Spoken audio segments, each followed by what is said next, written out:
السلام علیکم. آپ سب کا اردو سفر میں استقبال ہے.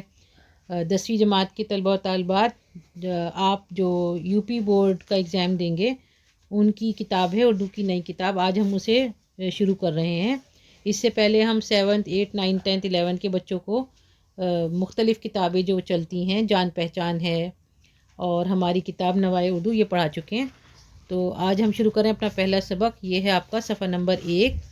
پہلے ہم دیکھیں گے کہ یہ کیا انٹروڈکشن ہے کسی چیز کے بارے میں. ناول کیا ہوتا ہے؟ انگریزی لفظ ناول کے معنی نئے کے ہیں، اور انگریزی میں قصہ نگاری کو یہ نام اس لیے دیا گیا کہ اس کا انداز پرانی داستان یا قصہ نگاری کے مقابلے میں نیا تھا. ناول اس نثری صنف کو کہا جاتا ہے جس میں ایسا قصہ بیان کیا گیا ہو جو زندگی کی ترجمانی تسلسل کے ساتھ کرتا ہو. مطلب کچھ ریئلٹی ہو، کچھ حقیقت ہو، اور وہ کنٹینیوسلی بتائی جاتی ہو، اور اس میں نیا پن ہو. مطلب پرانا جو انداز تھا، داستانیں وغیرہ ہوتی تھیں، قصہ وغیرہ سنایا جاتا تھا، ویسا نہ ہو، اس سے ہٹ کر ہو. ناول کا فن دراصل معاشرتی یا انفرادی زندگی کی ترجمانی اور تصویر کشی کا فن ہے. اس میں سوشل کوئی بات بھی ہو سکتی ہے، کوئی کسی ایک انسان کے بارے میں بھی بتایا جا سکتا ہے.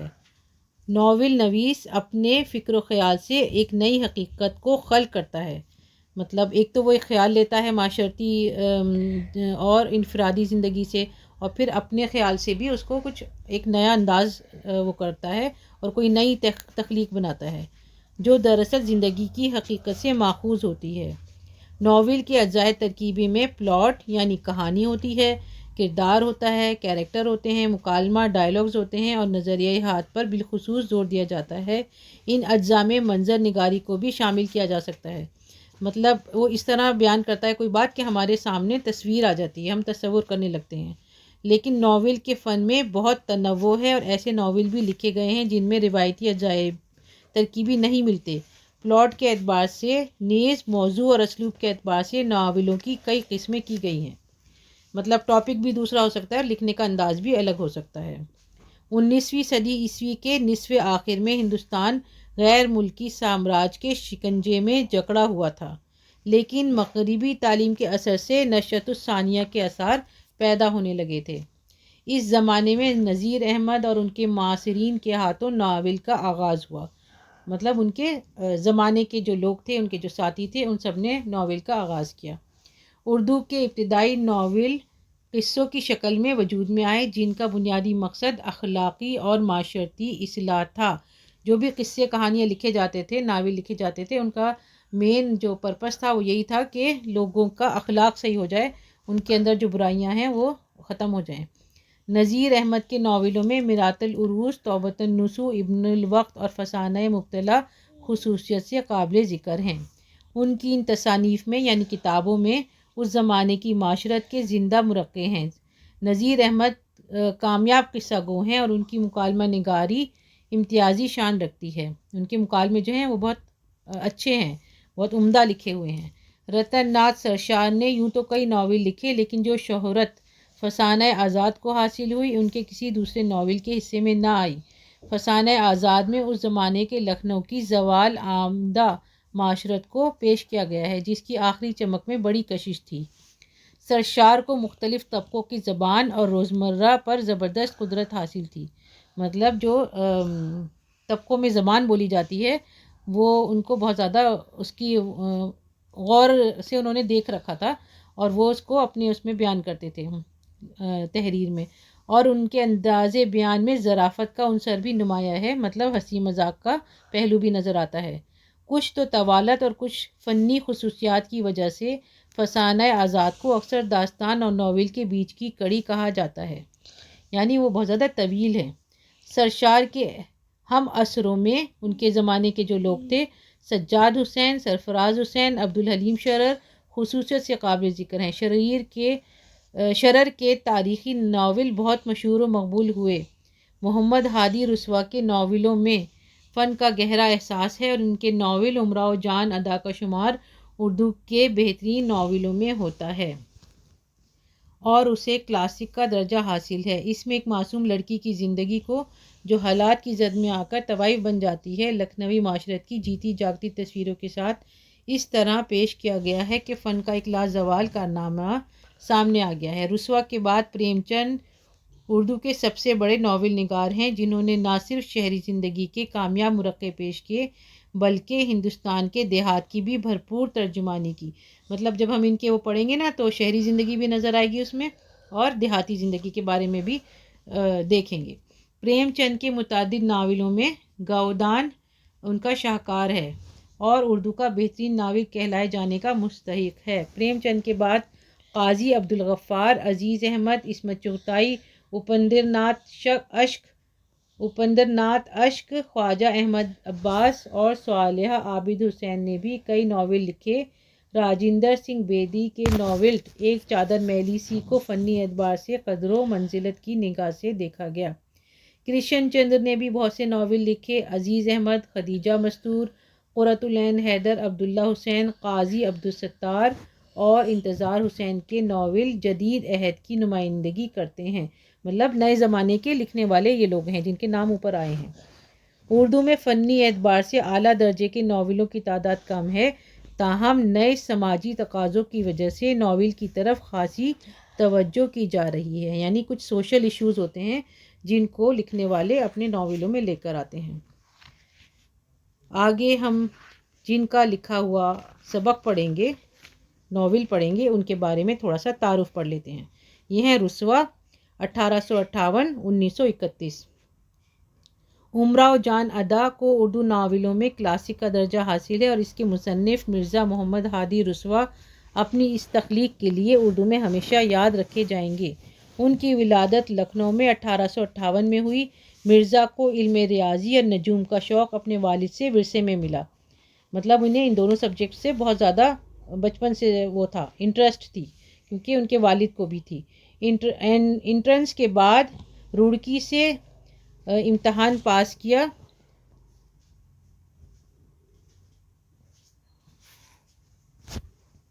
اوورسیری کا امتحان پاس کیا اور کوئٹہ بلوچستان میں ریلوے ملازم ہو گئے۔ ان کا بےحد شوق تھا۔ کیمسٹری کا ایک رسالہ ہاتھ لگنے سے کیمیا سازی کی طرف ایسے مائل ہوئے کہ ملازمت چھوڑ چھاڑ کر لکھنؤ واپس آ گئے اور اسی کام میں لگ گئے۔ کئی اعلیٰ امتحانات پرائیویٹ پاس کیے۔ انگریزی، عربی، فارسی، ہندی، سنسکرت کئی زبانوں پر عبور تھا۔ شعر بھی کہتے تھے، لیکن نثر نگار کی حیثیت سے مشہور ہوئے۔ بے نیازانہ رہتے تھے۔ لکھنؤ میں 21 اکتوبر کو 1931 کو انتقال ہوا۔ ان کی تصانیف کی تعداد 50 سے بھی زیادہ کہی جاتی ہے۔ مطلب جو انہوں نے کتابیں لکھی ہیں ان کی تعداد 50 سے بھی زیادہ ہے۔ ان میں 3 ناول ہیں اور ان تینوں میں بھی امراؤ جان ادا کو جو شہرت نصیب ہوئی کسی دوسری تصنیف کے حصے میں نہ آئی۔ مطلب اس کی وجہ سے یہ سب سے زیادہ مشہور ہوئے ہیں۔ امراؤ جان ادا دراصل اپنے زمانے کی لکھنوی تہذیب کا جیتا جاگتا مرقع ہے۔ یہ ایک ایسی بدنصیب عورت کی کہانی ہے جس کو حالات نے طوائف بننے پر مجبور کر دیا۔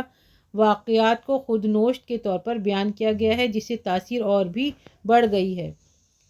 رسوا نے اس عہد کے زوال آمدہ معاشرے کی روح کو جس طرح گرفت میں لیا ہے اور انسان کی سعی اور جستجو اور بے بسی اور مجبوری کے ٹکراؤ کو جس فنی خلوص اور دردمندی کے ساتھ ابھارا ہے وہ دیکھنے سے تعلق رکھتا ہے۔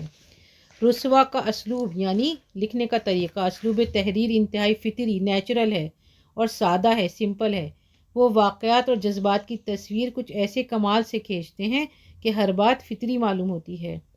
یہاں ناول کے اس حصے کا اقتباس درج کیا جا رہا ہے جہاں انقلاب 1857 کے بعد حالات کے تھپیڑے کھاتی ہوئی امراؤ جان ادا فیض آباد واپس پہنچتی ہے۔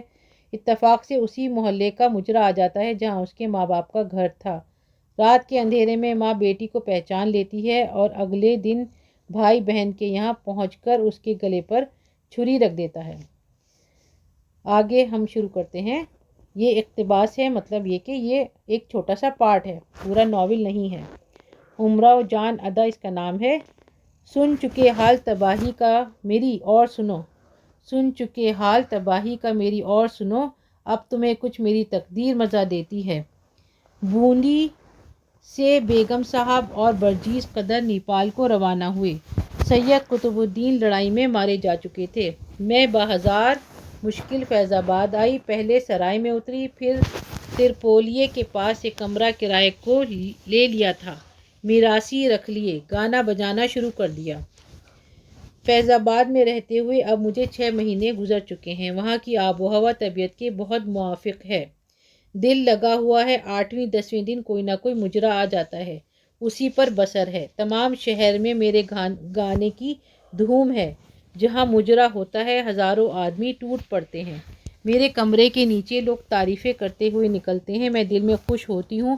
کبھی کبھی خواب و خیال کی طرح بچپن کی یادیں یاد آ جاتی ہیں۔ اس کے ساتھ ہی دل میں ایک جوش سا پیدا ہوتا ہے، مگر انتزاع سلطنت، غدر، برجیز قدر، یہ سب سانحے آنکھوں کے سامنے گزر چکے ہیں۔ کلیجہ پتھر کا ہو گیا ہے۔ ماں باپ کے تصور کے ساتھ ہی یہ خیال آتا ہے، خدا جانے اب کوئی زندہ بھی ہو یا نہ ہو۔ میں ابھی جو پہلے پیراگراف میں مشکل لفظ آئے ہیں وہ آپ کو سمجھا دیتی ہوں۔ اس میں ایک لفظ آیا ہے برجیز قدر، یہ بیگم حضرت محل کے صاحبزادے جنہوں نے انگریزوں کے خلاف لڑائی لڑی تھی۔ مجرا ہوتا ہے ناچ گانا۔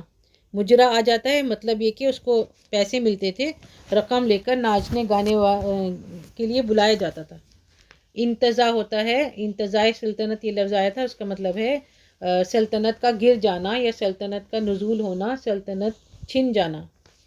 ٹھیک ہے، تو وہ سوچتی ہے، اسے سب کچھ یاد آتا ہے اور اس کا دل بھی چاہتا ہے کہ میں ماں باپ سے ملوں، وہ پتہ نہیں کیسے ہوں گے، کہاں ہوں گے، خدا جانے اب کوئی زندہ بھی ہو یا نہ ہو۔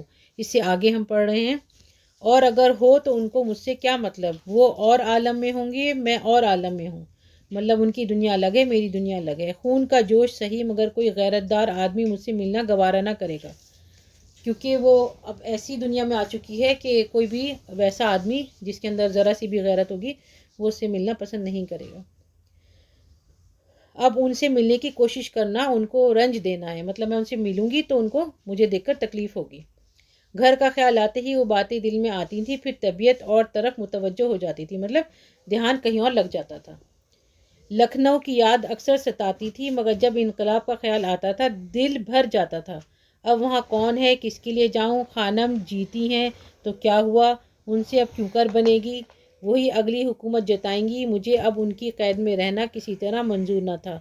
جو مال میر صاحب کی بہن کے پاس امانت تھا وہ اب کیا ملے گا، تمام لکھنؤ لٹ گیا، میر صاحب کا گھر بھی لٹ گیا ہوگا۔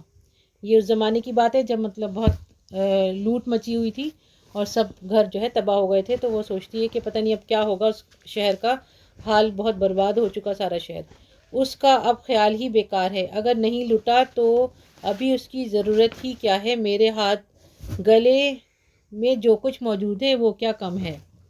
ایک دن کمرے پر بیٹھی ہوں، ایک صاحب شریفانہ صورت ادھیڑ عمر سے تشریف لائے۔ میں نے پان بنا کر دیا، حقہ بھروا دیا۔ حالات دریافت کرنے پر معلوم ہوا بہو بیگم صاحب کے عزیزوں سے ہیں، مطلب کوئی صاحب تشریف لائے اور تو اس نے جو ہے وہاں کے حالات معلوم کرنے شروع کیے۔ عزیزوں میں سے ہیں اور وثیقہ پاتے ہیں۔ وثیقہ ہوتا ہے وظیفہ جو انگریز حکومت نے مطلب مقرر کیا تھا، اور وہ ملتا تھا کچھ لوگوں کو اودھ کے بادشاہوں کی مرضی سے، جیسے اسکالرشپ وغیرہ ہوتی ہے، وظیفہ ان کو ملتا تھا۔ میں نے باتوں باتوں میں مقبرے کی روشنی کی تمہید اٹھا کے پرانے ملازموں کا ذکر چھیڑا، یعنی باتوں باتوں میں اس نے وہاں کے حالات معلوم کرنے کی کوشش کی۔ میں اگلے نوکروں میں اب کون کون رہ گیا ہے؟ نواب صاحب اکثر مر گئے، نئے نئے نوکر ہیں، اب وہ کارخانہ ہی نہیں رہا، بالکل نیا انتظام ہے۔ میں اگلے نوکروں میں ایک بڈھے جمع دار تھے۔ نواب ہاں تھے، مگر تم انہیں کیا جانو؟ میں غدر سے پہلے میں ایک مرتبہ محرم میں فیض آباد آئی تھی، مقبرے پر روشنی دیکھنے گئی تھی، انہوں نے میری بڑی خاطر کی تھی۔ نواب وہی جمع دار نا جن کی ایک لڑکی نکل گئی تھی؟ مجھے کیا معلوم، دل میں ہائے افسانہ اب تک مشہور ہے۔ نواب یوں تو کئی جمع دار تھے اور اب بھی ہیں، مگر روشنی وغیرہ کا انتظام غدر سے پہلے وہی کرتے تھے۔ میں ایک لڑکا بھی ان کا تھا۔ نواب تم نے لڑکے کو کہاں دیکھا؟ میں اس دن ان کے ساتھ ایسی بھی شکل ملتے کم دیکھی ہے، بن کہے میں پہچان گئی تھی۔ نواب جمع دار غدر سے پہلے ہی مر گئے، وہی لڑکا ان کی جگہ نوکر ہے۔ اس کے بعد بات ٹالنے کے لیے میں نے اور کچھ حالات ادھر ادھر کے پوچھے۔ نواب صاحب نے سوز پڑھنے کی فرمائش کی۔ میں نے 2 سوز سنائے، بہت محظوظ ہوئے۔ رات کچھ زیادہ آ گئی تھی، گھر تشریف لے گئے۔ اب یہ سوز کیا چیز ہے؟ سوز میں آپ کو بتاتی ہوں۔ جیسے کہ مرثیہ پڑھا جاتا ہے۔ مرثیہ ہوتا ہے کسی کے مرنے پر جو نظم لکھی جاتی ہے، اس میں افسوس کا اظہار کیا جاتا ہے، تو وہ مرثیہ ہوتا ہے۔ تو مرثیے سے پہلے کچھ شعر پڑھے جاتے ہیں اور گا کر پڑھے جاتے ہیں، ان کو سوز کہا جاتا ہے۔ تو وہ جو صاحب آئے تھے انہوں نے سوز سننے کے لیے کہا، اور جب اس نے سنائے تو وہ محظوظ ہوئے، مطلب انہوں نے اسے انجوائے کیا، اور انہوں نے اس سے بہت لطف اٹھایا۔ باپ کے مرنے کا حال سن کے مجھے بہت رنج ہوا۔ اس دن رات بھر رویا کی۔ پہلے زمانے میں ایسے ہی لکھا جاتا تھا، رویا کی کا مطلب ہے روتی رہی۔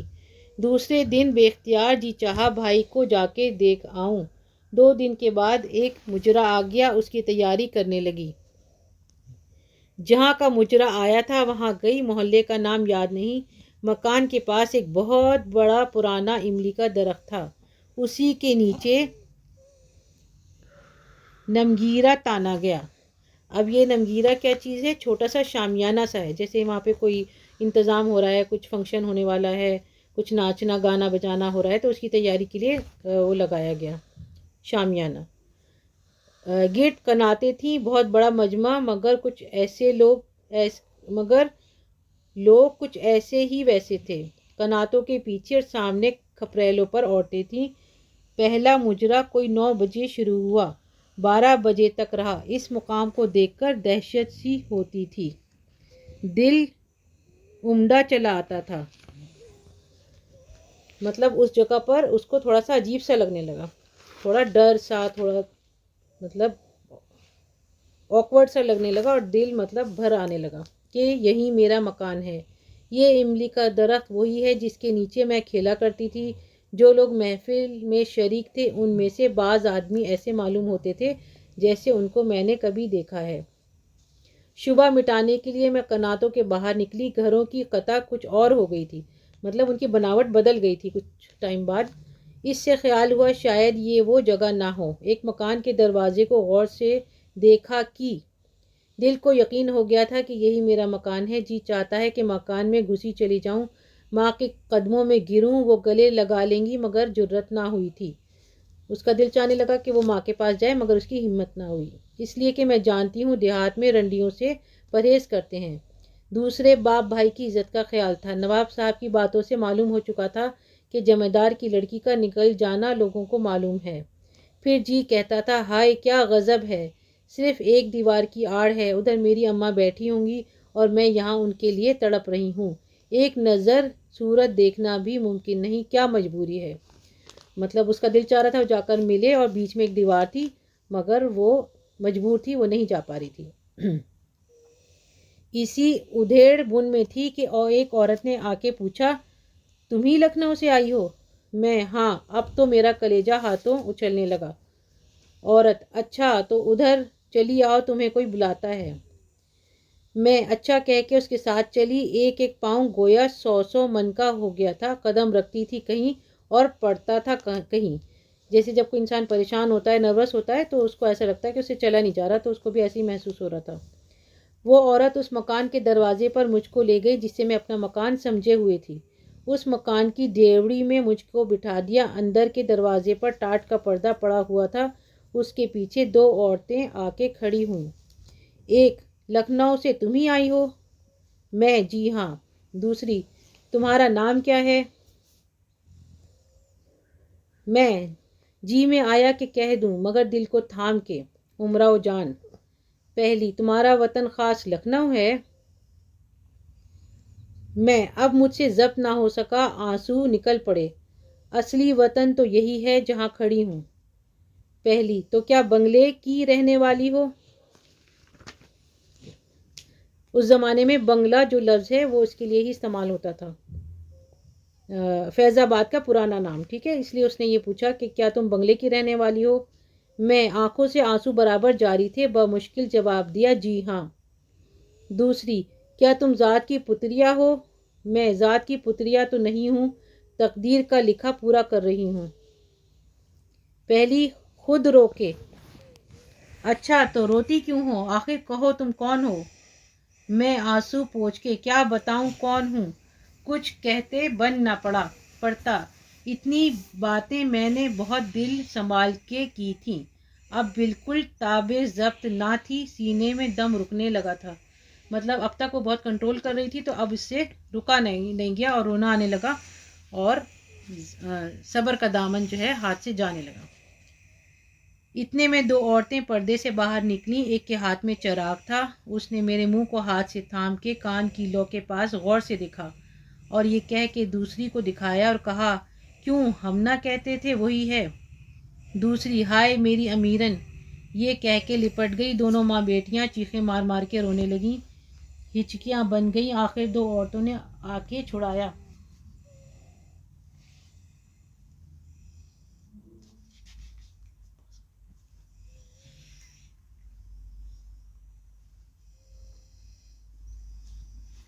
اس کے بعد میں نے اپنا سارا قصہ دہرایا. میری ماں بیٹھی سنا کی اور رویا کی.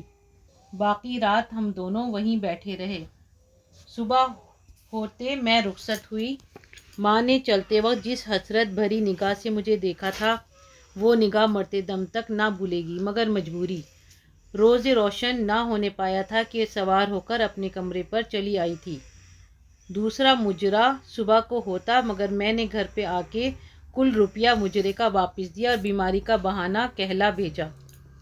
دولہا کے باپ نے آدھا روپیہ پھیر دیا. اس دن بھر جو میرا حال رہا خدا ہی پر خوب روشن ہے. کمرے کے دروازے بند کر کے دن بھر پڑی رویا کی. روز روشن جو اوپر آیا ہے اس کا مطلب ہے صبح ہونے سے پہلے اس نے جو ہے وہ اپنے کمرے پر آ گئی. روز روشن اور خدا پر خوب روشن ہے یعنی خدا کو معلوم ہے.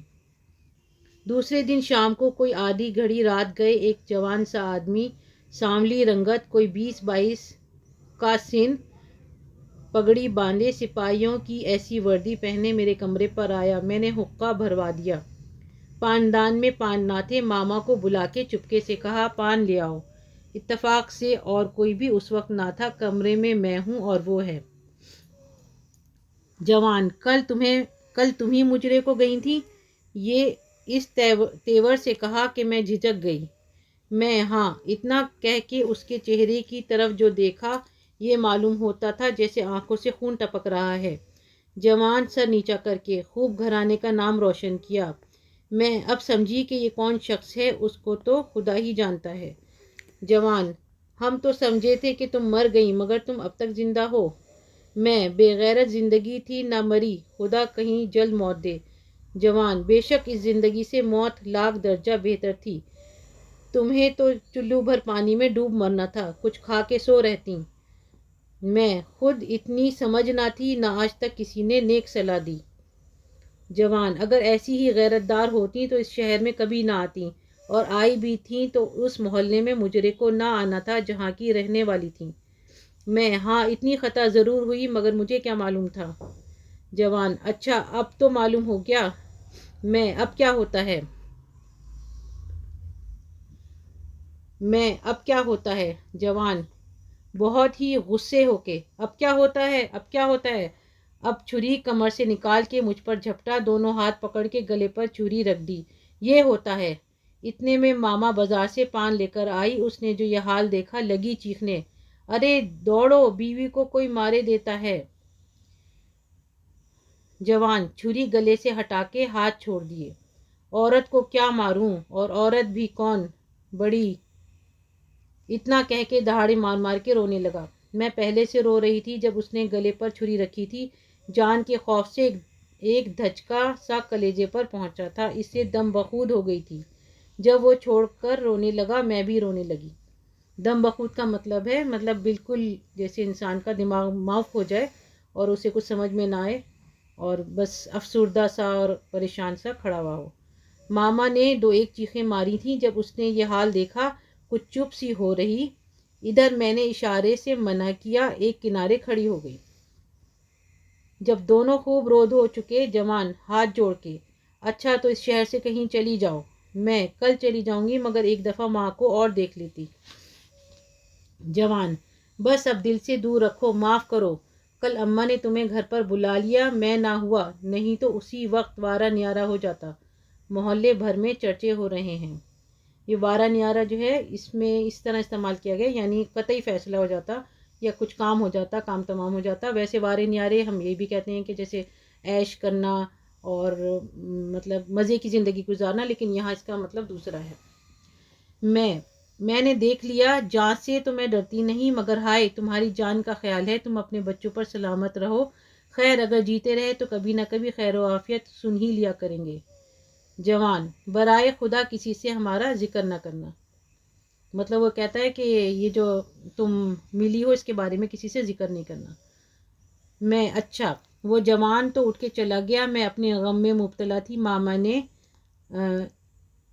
جانکاری شروع کی، یہ کون تھے؟ میں، رنڈی کے مکان پر ہزاروں آدمی آتے ہیں، کوئی تھے، تمہیں کیا؟ بہر طور ماما کو ٹال دیا، رات کی رات سو رہی، صبح کو اٹھ کے لکھنؤ چلنے کی تیاری کی، شام و شام شکرم کرائے کر کے روانہ ہو گئی۔ شکرم ہے ایک قسم کی گاڑی جس کے 4 پہیے ہوتے ہیں اور بگی کی طرح ہوتی ہے۔ یہ ہے آپ کا سبق نمبر 1 مرزا ہادی رسوا کا لکھا ہوا، جس کی ہم نے ریڈنگ کر لی ہے۔ آپ کے پاس بے شک بہت ساری کتابیں ہوں، گائیڈ ہوں، لیکن جب تک آپ کسی سے سنیں گے نہیں، آپ کو تلفظ نہیں آئے گا صحیح سے، بات سمجھ میں نہیں آئے گی، اور سن لیں گے تو یاد بھی ہونا شروع ہو جائے گا۔ آگے کا جو کام ہے ہمارا تشریح اور سوال جواب، وہ ہم آپ کو اگلے ویڈیو میں کریں گے۔ دیکھنا نہ بھولیے اردو سفر پر۔ اردو سفر کو زیادہ سے زیادہ لائک، شیئر اور سبسکرائب کیجیے تاکہ اردو پڑھنے والوں کا فائدہ ہو۔